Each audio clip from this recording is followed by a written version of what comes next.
I'm a dire Chiefs and Cyclones fan, and this one player could keep the dynasty alive.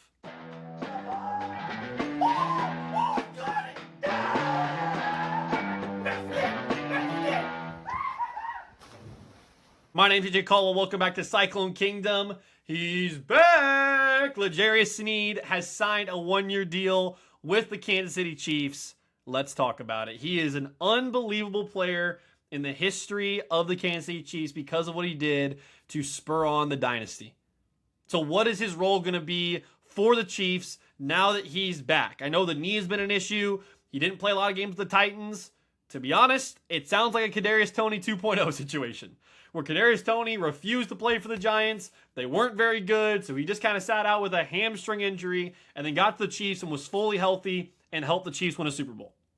Would not be surprised if L'Jarius Sneed did the same thing in Tennessee, knowing the Titans weren't very good at that point. It just let's really milk this injury, this knee injury, and then go to the Chiefs and be completely fine. Just look at the training video. I mean, he's fine, guys. He's more than okay and ready to get back to Kansas City. So why do I say he can keep the dynasty alive? Is he a player shifting person that can change the culture of the Chiefs moving forward? I mean, he can be. He's not going to be this player that's like what Peter Woods or Monster Delane are supposed to be, which we'll get to them in a second, them signing their rookie deals. But L'Jarius Sneed, the reason why I say that is his veteran presence on the Chiefs cannot be overstated in what he means to Kansas City, what he means to Steve Spagnuolo, what he means to Andy Reid, what he means to this team. People forget, and I think that we don't put a lot of weight into this, his play against the Ravens in the AFC Championship game changed the narrative. Going to Baltimore, going to Buffalo, on the way to winning a back-to-back Super Bowl championship. L'Jarius Sneed's Peanut Tillman punch on Zay Flowers diving for the end zone changed the game and changed the narrative. The Chiefs don't go to that Super Bowl if that doesn't happen. If Zay Flowers scores, it's 17-14. The Ravens are probably going to win that game. Now, I think the Chiefs might have still found a way, but it was a momentum shifter. Like a wholesale momentum shifter. That's who L'Jarius Sneed is. And I think people think he's like 39 years old and he's no longer good anymore and they're not going to get that. I've heard people say that they're not going to get the same L'Jarius Sneed. He's 29. He's 29 and he's been gone for 2 years. He's played more playoff games with the Chiefs than he has actual games with the Titans. So if you're worried about his knee injury, think about like Kadarius Toney. Kadarius Toney was supposed to just be a bust and not very good, and you know he has all these injuries and these character concerns, and he came to the Chiefs, had the longest punt return Super Bowl history, helped the Chiefs win some games, and won them a Super Bowl. Touchdown catch, the punt return we already talked about. Like he was awesome for that 1 year. Now he didn't pan out, of course, but L'Jarius Sneed is much better than Kadarius Toney because of his ability and his nature of just being a dog in the secondary. Guys, when L'Jarius Sneed was on the Chiefs during those dynasty years, in Dynasty 1.0, he was a top 5 corner in football. Like, can we just understand that? He was a top 5 corner in football.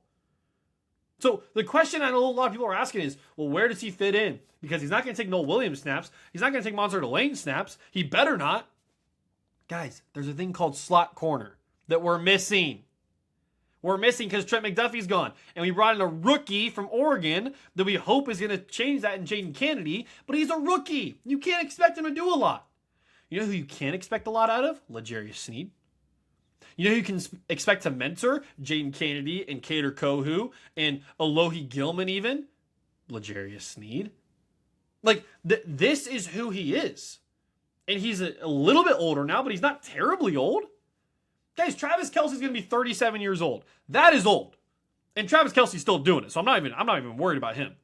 But that's old. L'Jarius Sneed's 29. He's 29. He still has his best football in his body. I promise you. I promise you he does. So I'm not worried. I know a lot of people are like, well, they didn't address wide receiver, and they didn't address the front seven. They didn't address defensive line. Okay, I get that. And I'm worried about that too. We got to figure that out. But L'Jarius Sneed is a key cog in the Dynasty 2.0 machine that the Chiefs are going to roll out because he knows what it looks like to win. He knows what it takes to win. He doesn't have McDuffie with him. He doesn't have Watson with him, but he's still L'Jarius Sneed. I'm rocking the Angry Run shirt, y'all.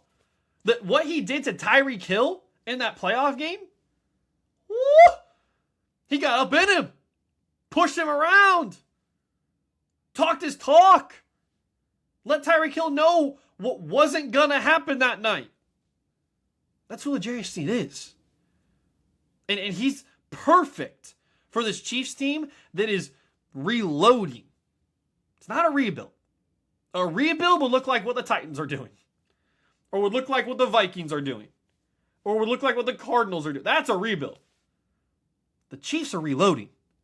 And to bring a guy like this back for the reload, for Dynasty 2.0 to begin, it's a perfect scenario.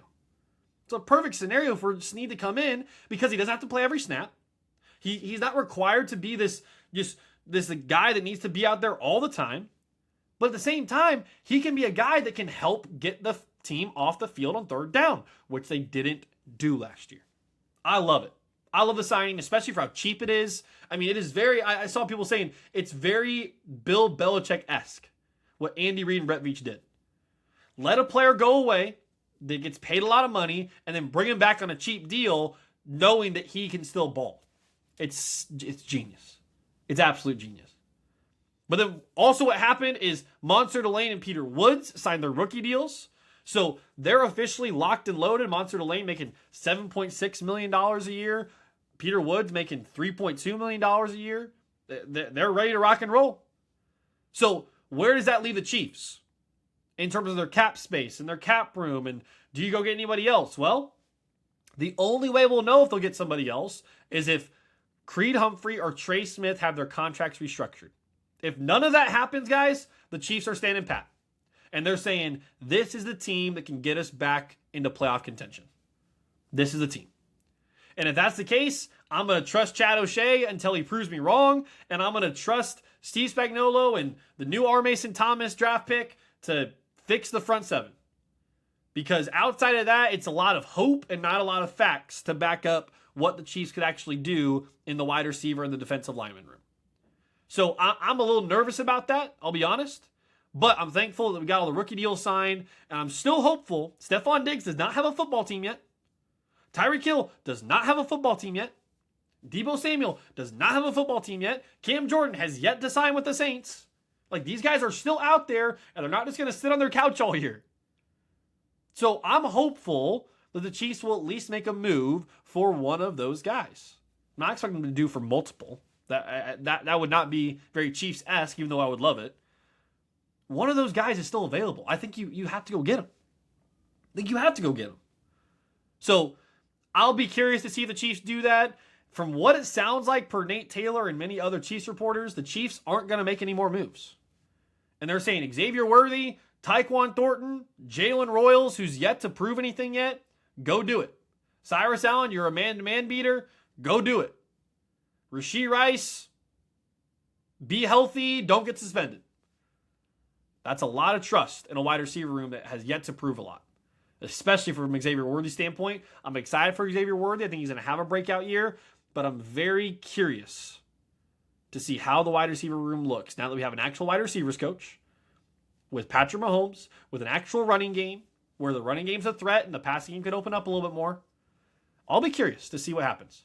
But let me know in the comments down below what you think about the L'Jarius Sneed signing as well as the rookie deals being finalized. Where do you think the Chiefs go from here? Do they make any more moves? What do you think about the upcoming season and the wide receiver room, the defensive lineman room? Are you nervous? Let me know down in the comments down below. We'll continue to roll out these videos. And as always, roll clones. And how about those Chiefs?